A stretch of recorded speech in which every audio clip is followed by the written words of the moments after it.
Oshodi tó lẹ̀ pẹ́tẹ́ dó. Èmi mọ̀lẹ́ àwọn bàbá tẹ̀yìn. Òbí ìjà ni yóò ará lọ́dọ̀. Olúbísí nìyàn máa kẹ́mi lórí ẹ̀sìn. Ọmọ kúkú ndùkú ni èyí tí ṣèwé gẹ̀rù ọ̀pọ̀ ogun rúmọ́gàlè. Ọmọ bọ́ lọ́pọ̀ oògùn bọ́ bá lékè kò níjí ó jẹ́. Ọmọ adúkẹ́yẹ sí ló sọ pé orí ẹni àmọ́ jẹ́ nìyí jẹ́wé lọ. Ọmọ òta dúdú ra dúdú o. Ọmọ òta pupa ra pupa. Òta Fúlàní rẹ̀ wò dòdò. Ọmọ ògbóbìnrin tà fowó ra tánná. Tánná nígbẹ́ ni obìnrin kì í gbé. This is the history of Oshodi Tapa, Lagos. Chief Balogun Oshodi Tapa was an outstanding warrior and a statesman. During the reign of King Esilokun, he immigrated to Lagos from Bida in what is now known as the Niger State. This was after he had lost his parents in a tribal war when he was only 6 years old.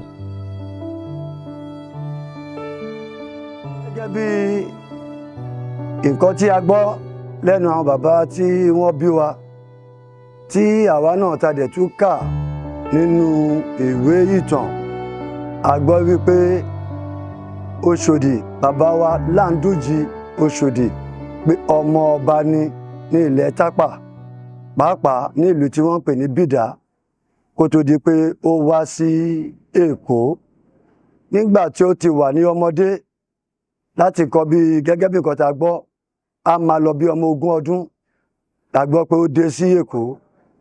Ìdí tó dẹ̀ fi kúrò ní ilẹ̀ Tapa kò ju wípé gẹ́gẹ́ bí ọmọ ọba tí Ọlọ́run dẹ̀ jẹ́ kó jẹ́ olókìkí èèyàn láàrin àwọn ọmọ bàbá ẹ̀. Ìdìtẹ̀ wà nítorí nígbà tí ó wà á gbọ́ pé màmá ẹ̀ ti kú nígbà tó wà lọ́mọdé ṣùgbọ́n nígbà kan tí bàbá wọn tí ààrẹ ò yá tó jẹ́ ọba wọ́n ní ọwá ń wá ọmọ tí ó bá lọ bá wọn já odi ẹ̀yìn bẹ́ẹ̀ nìkan máa wà lórí igi wọ́n máa fi àdá bẹ́ odi ẹ̀yìn yẹn pé ọmọ tó bá já kíkọjú máa wà lábẹ́ ọ̀pẹ ó máa mú ẹ̀yìn yẹn kó má bọ́lẹ̀ ṣùgbọ́n gẹ́gẹ́ bí a ti ṣe mọ̀ pé ẹ̀yìn ó kú fún ọ̀pọ̀lọpọ̀ ẹ̀gún nínú àwọn ìyàwó ọba tó kù kò sí ẹni tó máa fẹ́ kí ọmọ ẹ̀ kó gbérù gbésẹ̀ bẹ́ẹ̀ torí ó mọ̀ pé ìpalára máa pọ̀ fún ọmọ kó wá mú ẹ̀yìn tó ń bọ̀ láti òkè ṣùgbọ́n gẹ́gẹ́ bí ọmọ tó jẹ́ akin Oshodi farẹ̀ sílẹ̀ gẹ́gẹ́ bí kan tá gbọ́ wípé òun á ṣe kí bàbá òun kó lè lálàáfíà so ìgbà tó lọ tó bẹ́ ẹ̀yìn yẹn Oshodi mú ṣùgbọ́n gbogbo nígbà tó máa fi mú ẹ̀yìn yẹn gẹ́gẹ́ bí kan tá gbọ́ ó dàpá sí gbogbo gbáyà ẹ̀ tó bà gbogbo inú ẹ̀ jẹ́ so nígbà tó lo nǹkan yẹn egbògi yẹn tí wọ́n lò fún bàbá wọn ara bàbá wọn yá bàbá wọn gbádùn nítorí ìdí nǹkan tí Oshodi ṣe yẹn bàbá wọn ti nífẹ̀ẹ́ tẹ́lẹ̀ nínú àwọn ọmọ ìfẹ́ yẹn tún wá pọ̀ sí nítorí pé ìfẹ́ yẹn wá pọ̀ sí gẹ́gẹ́ bí nǹkan tí a gbọ́ àwọn ẹ̀gbọ́n ẹ̀ àbúrò ẹ̀ tó kù wọ́n bẹ̀rẹ̀ sí dìtẹ̀ mọ́ nígbà tí bàbá rí pé ọ̀tẹ̀ náà pọ̀ dé bẹ́ẹ̀ gẹ́ bàbá wa sọ fún pé bóun ṣe ń wò yìí kẹ́mi ẹ̀ má lọ bọ́ tí òun bá kú tán ó wá gbà ní ìmọ̀ràn pé ó kúrò nílùú gẹ́gẹ́ bí nǹkan tá a dẹ̀ gbọ́ nínú ọ̀rọ̀ tí àwọn bàbá wa sọ wípé màmá ẹ̀ wípé ọmọ Yorùbá ni ṣùgbọ́n àfi bẹ́ẹ̀ rí ìdánilójú tó pọ̀ ń bẹ ṣùgbọ́n nígbà tí Oshodi kò ní ilẹ̀ Tapa ó mórílé ilẹ̀ Yorùbá pọ̀lú láti ó gba ojú omi ó dé Èkó gẹ́gẹ́ bí akíkanjú ní nǹkan tá gbọ́ jagunjagun ni tẹ́ bá wo ìdá nínú àwọn Tapa ológun ló pọ̀ nínú wọn nígbà ayé wọn so bàbá Oshodi fúnra rẹ̀ gẹ́gẹ́ bí nǹkan tá gbọ́ jagunjagun tó dájú ni so nígbà tó dẹ̀ máa kó nílẹ̀ Bida gẹ́gẹ́ bí ọmọọba bàbá ṣe ọ̀pọ̀lọpọ̀ àdúrà fún nínú nǹkan àmúṣagbára náà tí bàbá ní bàbá kó púpọ̀ nínú ẹ̀ fún ìyẹn ló wá lò nígbà tó dé Èkó ìgbà tó kọ́kọ́ dé Èkó gẹ́gẹ́ bí nǹkan tá gbọ́ wọ́n ní ó dé síbì kan oko rẹ̀ sí lẹ́kọ̀ọ́ ń bí ìyẹn wà lọ́nà Láfíàjì oko rẹ̀ sí ni tẹ́ bá wo èdè nǹkan tó ń pè ní Láfíàjì ara ilẹ̀ Tapa ni so oko rẹ̀ sí ní lẹ́kọ̀ọ́ ń gbà náà lọ́hùn nígbà tó dé síbẹ̀ àwọn Tapa ló ń ṣe ìrẹsì níbẹ̀ ṣùgbọ́n gẹ́gẹ́ bí Tapa ó dé sí Láfíàjì nígbà tí ó wá dé síbẹ̀ òkìkí kan kábíyèsí pé èèmọ̀ kan ti wọ ìlú nígbà tó dáfá pé èèmọ̀ kan wọ̀lú wọ́n ṣàfihàn ṣèyàn wọ́n dé Láfíàjì wọ́n rí níbẹ̀ nígbà tí wọ́n rí wọ́n mú ẹni tó rí níbẹ̀ babaláwo wọ́n pè ní Fágbèmí babaláwo ọba ni ó mú Oṣòdì ó mú lọ sọ́dọ̀ ọba nígbà tó tún dáfá pé irú ọmọ ló jẹ́ wọ́n rí pé akíkanjú ọmọ ni ṣùgbọ́n babaláwo yẹn kábíyèsí wá sọ fún pé kí ó sì lọ mú Oṣòdì sọ́dọ̀ ìyẹn Fágbèmí mú Oṣòdì ó tírèènì ẹ̀ nígbà tó tú àsìkò ó bọ́ sí palace lọ́dọ̀ ọba Ẹ̀ṣìlókun ló wà lórí àléfà ní ìgbà náà ó wà ní ìgà ọba gẹ́gẹ́ bí ìkọ́nú àwọn ìbígà nígbà náà so ó wà ń bẹ̀ ó ń gbé pẹ̀lú ọba pẹ̀lú àwọn ọmọ ọba. Some years later, one of the Portuguese merchants, a friend of King Ẹ̀ṣìlókun, asked the king to let 2 of his children accompany him to Portugal, and he promised to bring them back. The king was very wary of this offer, and he thought instead of risking the lives of any of his own children, he would offer 2 people loyal to him. Hence, he chose Oshodi and Dada Antonio to go with the Portuguese merchants. Nígbà tó yá nígbà yí ọ̀làjú àwọn òyìnbó aláwọ̀ funfun wọ́n wá ń ṣòwò ní àwọn Portuguese wọ́n wá ń ṣòwò lẹ́kọ̀ọ́ àwọn òyìnbó yẹn tó jẹ́ ọ̀rẹ́ ọba Ẹ̀ṣìlókun wọ́n wá pe ọba Ẹ̀ṣìlókun pé táwọn bá wá bá yín ẹni tí ó máa ṣe ògbúfọ̀ tó a máa túmọ̀ ọ̀rọ̀ kò fi bẹ́ẹ̀ sí ẹni tó gbọ́ àwọn kó fún àwọn ọmọ ẹ̀ ní kó fún wa ní ọmọ méjì nínú àwọn ọmọ ọba táwọn máa lọ train ní Western Life of Education tó máa kàwé tó dẹ̀ máa tún gbọ́n tó dẹ̀ máa gbọ́ èdè àwọn òyìnbó. Ẹ̀rù bà ọba Ẹ̀ṣìlókun wípé tí àwọn òyìnbó bá kó ọmọ òun lọ wọn ní dá ọmọ òun padà kàkà kí ọba Ẹ̀ṣìlókun kó mú ọmọ ẹ̀ lẹ̀ ó wá mú Oṣòdì Tapa Láǹdújì àti Dada Antonio kí kó bá àwọn òyìnbó yẹn lọ wọ́n mú wọn lọ níjọ́ náà lọ́hùn-ún tí ọba ìlú Èkó níjọ́ náà wọn ò mọ̀ pé dáadáa ni wọ́n ṣe fún Oṣòdì nígbà tí wọ́n lọ travel wọ́n lọ sí Portugal ó dé Amẹ́ríkà ó lọ sí Britain ó lọ káàkiri so nígbà tó pẹ́ díẹ̀ ó padà wálé dídé tó máa dé Ọlọ́run ti bless ẹ̀ nígbà tó dé ó wá jẹ́ tool agent fún kábíyèsí lọ́dọ̀ GL Geyser gbogbo èrè oko tó bá ń bọ̀ láti ìlú òyìnbó jọ́nà lọ́hùn Oṣòdì ní agent ọba tó máa gba commission on behalf of ọba Èkó jọ́nà lọ́hùn níbi tó ti ń ṣe yẹn Ọlọ́run gbé àìsíkì dé bá Oṣòdì òun náà di ẹni tó lówó lọ́wọ́ tó lókìkí tó náà ní àwọn ọmọlẹ́yìn tí wọ́n jọ ń ṣiṣẹ́ ogun jíjà káàkiri so ibẹ̀ ló wà títí nígbà tó máa fi dé láti ìlú òyìnbó yẹn tó máa kó ní ìgà ọba ó bọ́ sí Ológbowó ibi tí agboolé Oṣòdì wà níjọ́ náà lọ́hùn ibẹ̀ ni wọ́n fi ṣe headquarter UBA nísìn ní Marina tó ga gògòrò yẹn ó lọ bẹ́ẹ̀ lọ sí Old UTC lọ bẹ́ẹ̀ kanlẹ̀ sí Ológbowó lọ́hùn ní Niger House ó wọ ibi tó ń pè ní Ìtakọ́sẹ̀ Street so ibi tí agboolé Oṣòdì wà níjọ́ náà lọ́hùn nìyẹn. Oshodi never forgot the hands that fed him, so to speak. He continued to be loyal to the king and was made a chief, solely responsible for looking after the king's wives.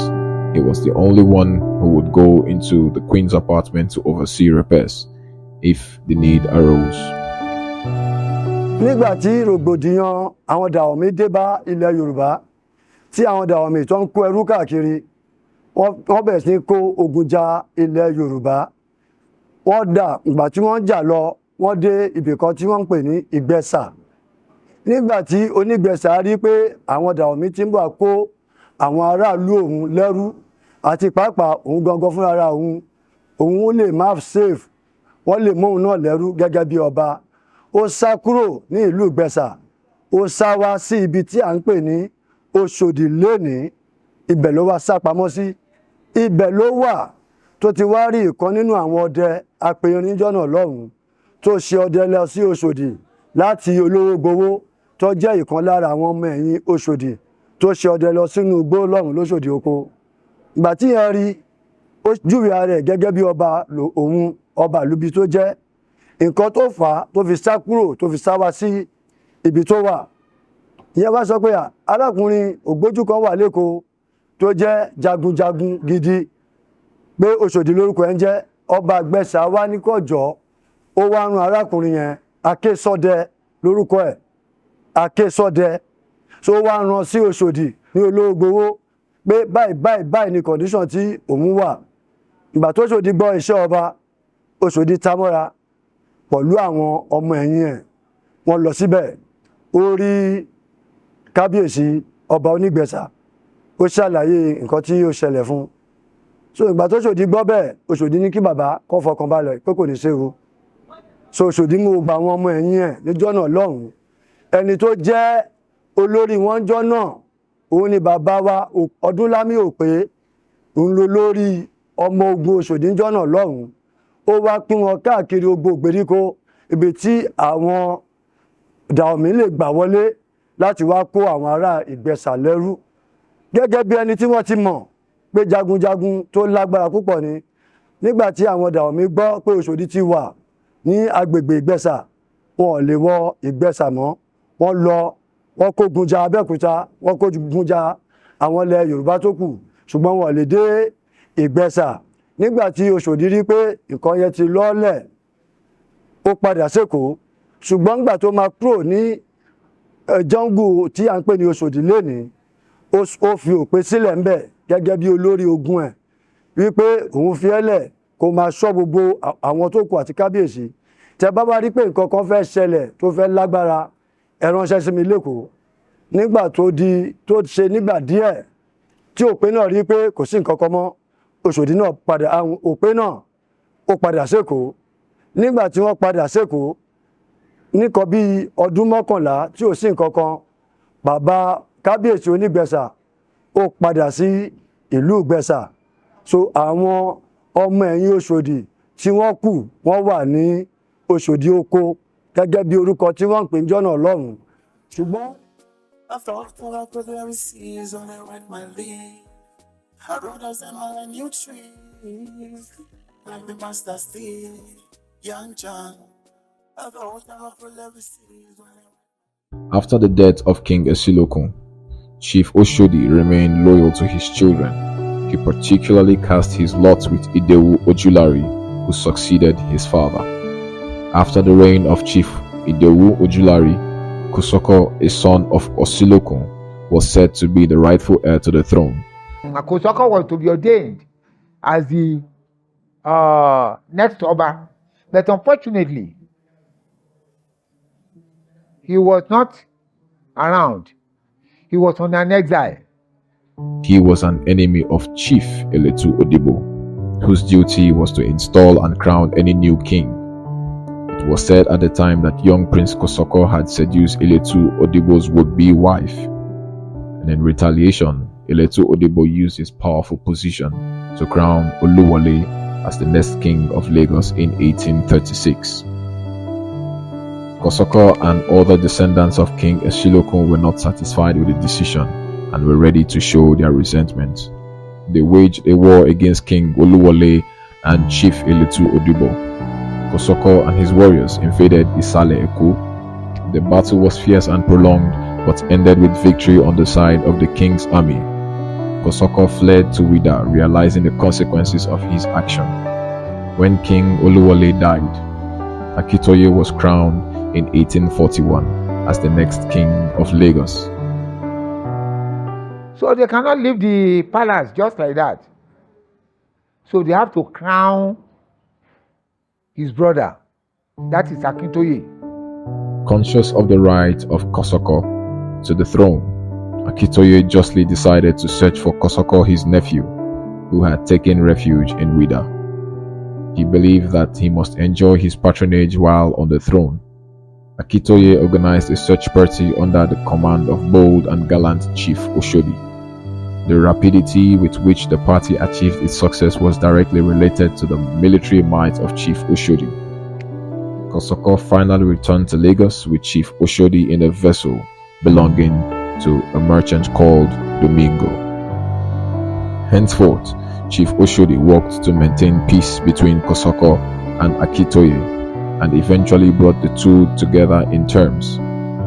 The peace effort was thwarted by Chief Eletu Odibo, who had employed all the persuasive words he could to dissuade King Akitoye from bringing Kosoko back to Lagos.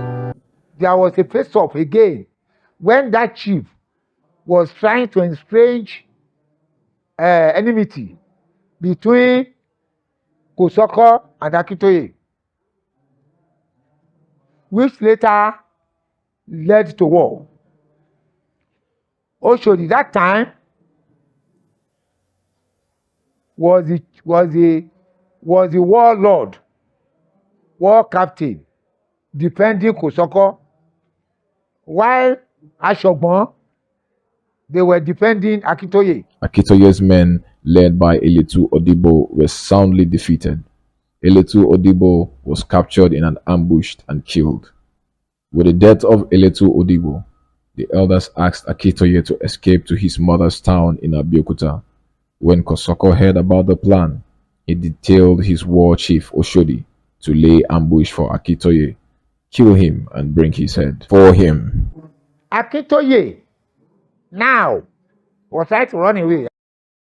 No transportation to Lagos through vehicle. It is only through lagoon in the boat. So that Kosoko then mandated Oshodi to make sure that he killed Akitoye, because traditionally in Yoruba land, if one Oba never died, another Oba cannot be installed.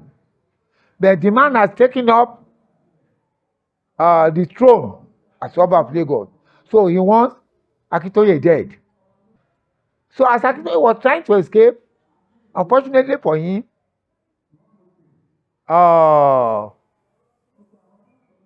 Oshodi detected him inside the boat where he was hiding.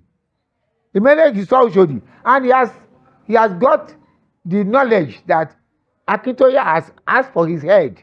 You know, when you ask for somebody's head, automatically that person wanted you killed. He started feeling jittery and be begging Oshodi. So he said, "Don't worry. Go in peace and come back in peace." When he came back, because of that, Akitoye has to pray for Oshodi that for sparing my life. No family will be more reputable than your family in Lagos, which is happening today.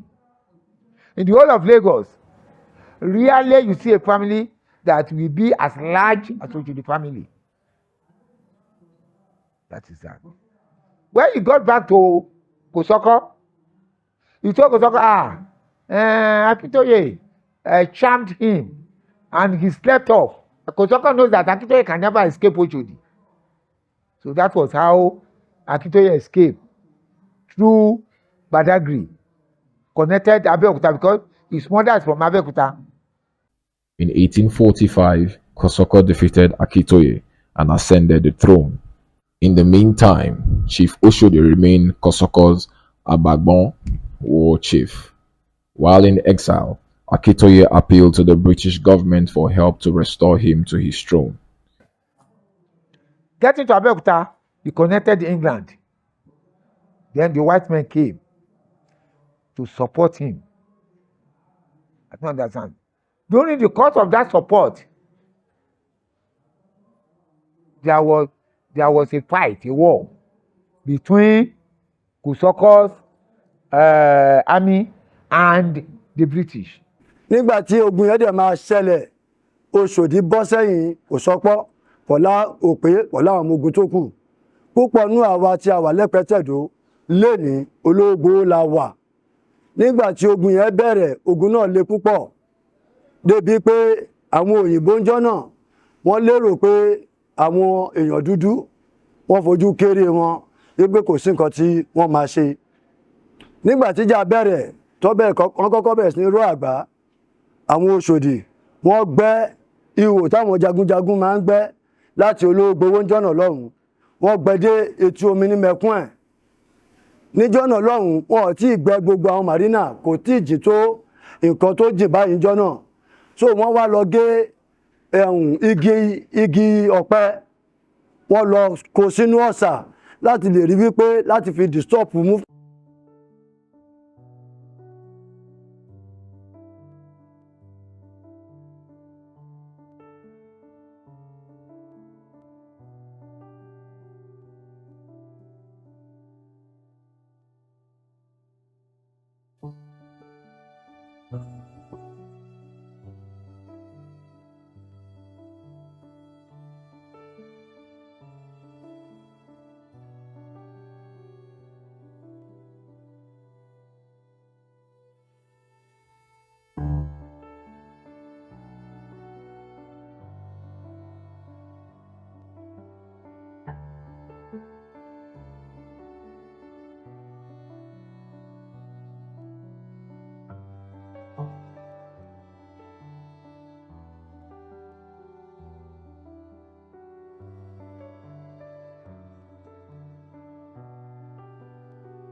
Kosoko's defense under the command of Chief Oshodi was effective and modern by the international standard of the time.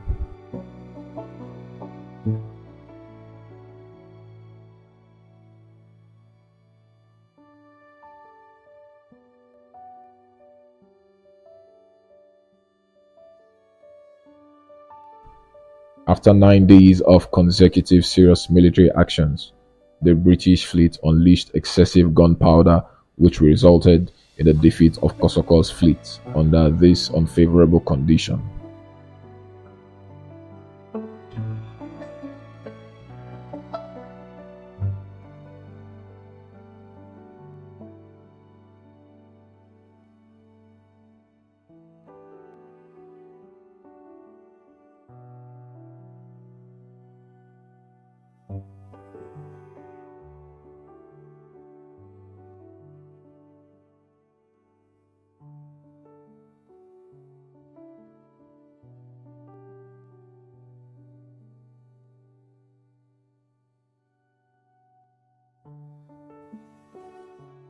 His men had fled in the afternoon of September 3rd, 1853.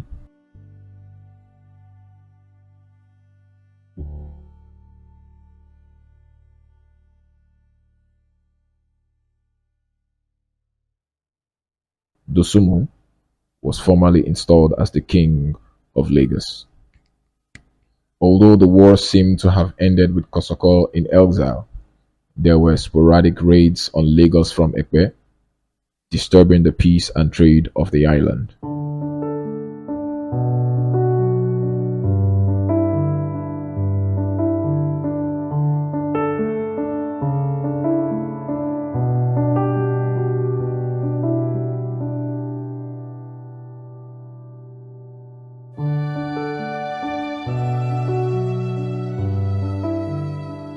Olori Oshodi Tapa chieftaincy family òun la wà lẹ́pẹ́ yìí la ti ń sọ̀rọ̀. Orúkọ ẹni tó ń bá yín sọ̀rọ̀ yìí ni ó jẹ́ ọmọ Ọbádìméjì Oshodi Tapa. Orúkọ mi ni Abrahaman Oshodi. Kẹ́rí ibi tí mo jókòó sí òun gangan ni la máa ń pè ní Bàṣà. Ṣòye tó bá lọ sọ́dọ̀ ẹ̀yìn báyìí òun ló ní ẹ̀ǹkùlé tọ́run bàbá máa ti ń dájọ́ náà fi máa ń sọ pé ẹ̀ǹkùlé Bàṣà. Bí Oshodi ó jẹ́ alágbára kan alákíkanjú kan nígbà ogun ní bàbá wa Oshodi Tapa chieftaincy family ló ti dẹ́pẹ́ yìí. Nígbà tán dé òru náà fi wọ̀lú yìí. Wọ́n tan ètùfù pẹ̀lú ẹ̀ ni wọ́n fi gbéra kúrò létí èbúté sáàrin ìlú wọ́n dé òkè ó níbi tí Kòsọ́kọ́ wà ńbẹ̀. Oshodi gẹ́gẹ́ bí alágbára takuntakun ni tó lè kojú ìjà gbogbo nǹkan tó bá ń bọ̀ lọ́nà. Ó padà tẹ̀dó sétí èbúté. Young John, I thought I would pull every seas when I write my leave. My brothers them all in new trees, like the master stayed. Young John, I thought I would pull every seas when I write my leave. My brothers them all in new trees, like the master stayed. I meant us are black, but the heart is white.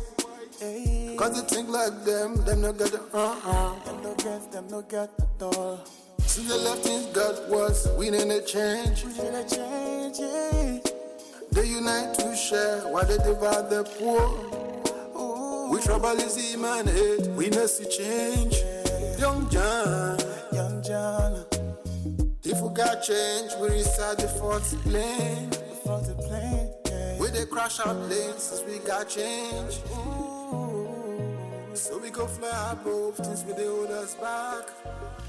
Young John. Sir Oshodi jẹ́ alágbára èèyàn kan tó jẹ́ pé gbogbo ibi tó Oshodi bá ti dé ló ní èèyàn ló dẹ̀ ná lágbára ló ná ọmọ ogun.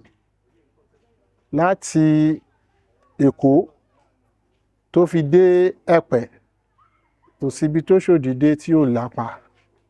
Tá bá kúrò ní Lagos Island, Oshodi wà ńbẹ̀. Tá bá dé Etí Ọ̀sà ní Owódé ní Làǹgbàsà, Oshodi wà ńbẹ̀. Tá bá dé Orímẹ̀dù, London Ìbẹ̀jú Lẹ́kí, Oshodi wà ńbẹ̀. Tá fi dé Ẹ̀pẹ́ tá wà lénìí, òun ni àdúgbò tá wà lénìí tó jẹ́ agboolé Oshodi. Oshodi ó jẹ́ akíkanjú ogun tó dẹ̀ jẹ́ àgbàlagbà ológun. Ní ọ̀dọ̀ wa lágboolé wa ń bí idà Oshodi tó jẹ́ idà àkọ́kọ́ òun ni mo mú sí ọwọ́ mi níbí. Òun ni idà tí Oshodi ń lò tí ogun bá ti gbogbo ìgbà tí ogun bá ti yá tó Oshodi bá ti pè tó ti lè fa idà yíyọ tó nawọ́ ọrùn idà yìí sókè, ó ń jẹ́ kó yé pé kí gbogbo ọmọ ogun kó lọ múra ìjà ti yá. Tó bá dẹ̀ ti pè tí idà yìí bá ti lè lọ sókè báyìí tó ti nà sókè, everybody ti wà alert. Ibi tó bá ti nà idà yìí sí ìbẹ̀lẹ̀ everybody máa face. Òdòdó lọ rí kó má ṣẹ́gun. Tó bá ti nà idà yẹn sí báyìí tí gbogbo ọmọ ogun ti tẹ̀lé wọn, àyínlọ àyínbọ̀ òun lọ́wọ́ ń yẹnu. Oshodi á lọ aṣẹ́gun akẹ́rù wálé. Although the war seemed to have ended with Kòsọ́kọ́ in exile, there were sporadic raids on Lagos from Ẹ̀pẹ́, disturbing the peace and trade of the island. The raid caused the British Council Campbell, the eldest white-cap chiefs of Lagos, to initiate a move to reconcile the warring royal relatives. On the 26th of January 1854, nígbà tí wọ́n lọ sí Ẹ̀pẹ́,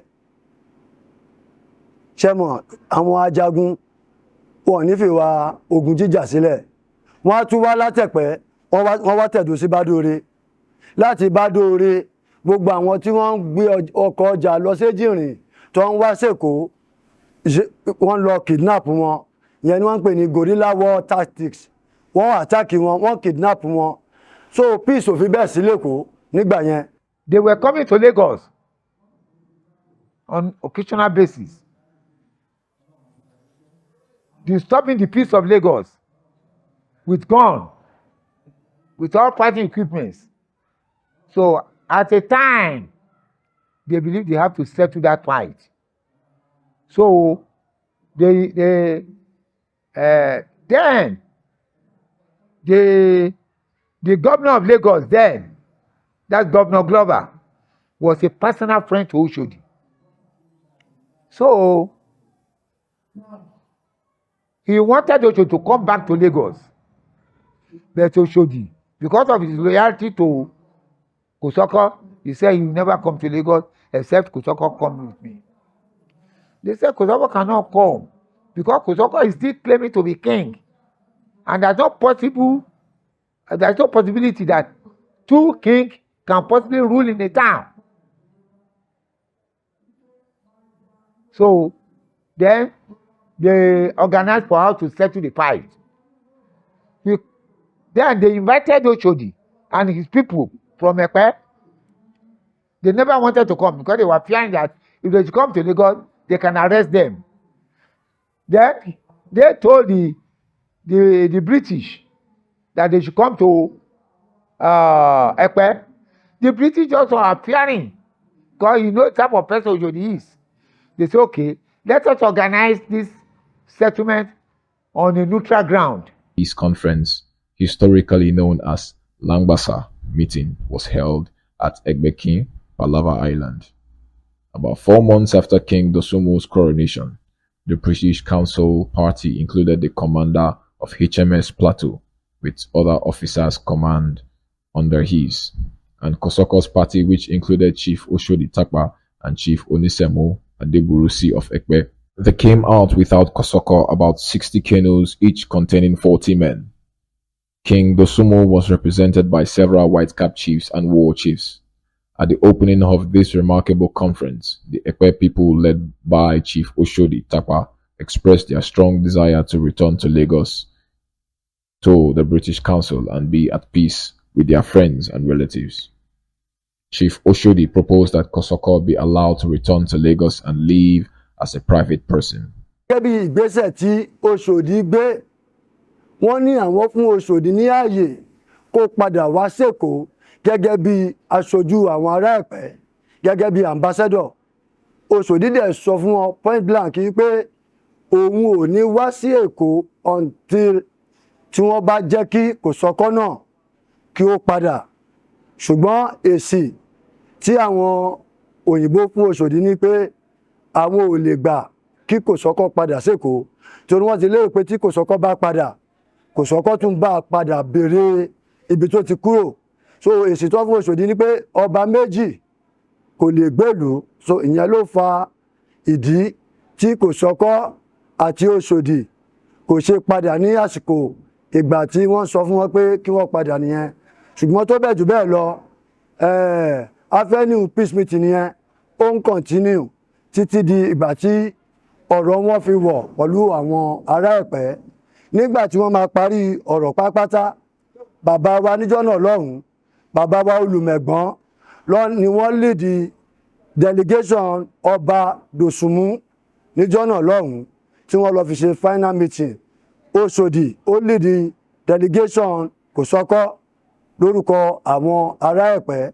So nígbà tí wọ́n rí bí yanjú ọ̀rọ̀ náà, wọ́n wá sọ pé tí Kòsọ́kọ́ bá máa padà sí Èkó, ó ń láti tọwọ́ bọ ìwé àdéhùn. So ọ̀rọ̀ pọ̀ púpọ̀ lórí ìwé àdéhùn yẹn, ṣùgbọ́n èyí tó jẹ́ pàtàkì jù ń bẹ ni wípé bàbá wa Kòsọ́kọ́ níjọ́ náà lọ́hùn pé tó bá padà s'Èkó kò ní sọ wípé òun tún fẹ́ dùn pé òun fẹ́ padà sórí àléfà àtijọba Èkó mọ́. Nígbà tó di September 16, 1862, wọ́n kúrò ní Ẹ̀pẹ́, wọ́n dé sí Èkó. Bàbá wa Kòsọ́kọ́ gẹ́gẹ́ bí oyè tó ti jẹ tẹ́lẹ̀ nígbà ayé bàbá wa Akíntóyè Ọlọ́jà Ereko of Lagos, wọ́n bọ́ sí Ereko wọn padà. Àwọn bàbá wa Oshodi pẹ̀lú àwọn jagunjagun tí wọ́n wà pẹ̀lú wọn, wọ́n gúnlẹ̀ sí Ẹ̀pẹ́tẹ̀dó wá ń bí. Ibi tí wọ́n gúnlẹ̀ sí wà ní ọ̀kan Ẹ̀pẹ́ Street ní Adéníjì Àdèlé. Every year tá bá ń ṣe Ẹ̀pẹ́tẹ̀dó wa, a máa ń lọ bẹ̀ láti lọ ṣe àdúrà. Governor Glover was very grateful for Chief Oshodi's contributions to peace in Lagos. On their arrival to Lagos, Governor Glover sought permission from Aromire to give part of Ekpetedo to Chief Oshodi for himself, family, his followers, and servants who returned with him from Ekpe. He held the area under the native customary law of the land tenure, subject to the native system of the devolution of land. The palace of Oshodi, located in the center of the area of land Ekpetedo, the area is uniquely laid out into 21 compounds.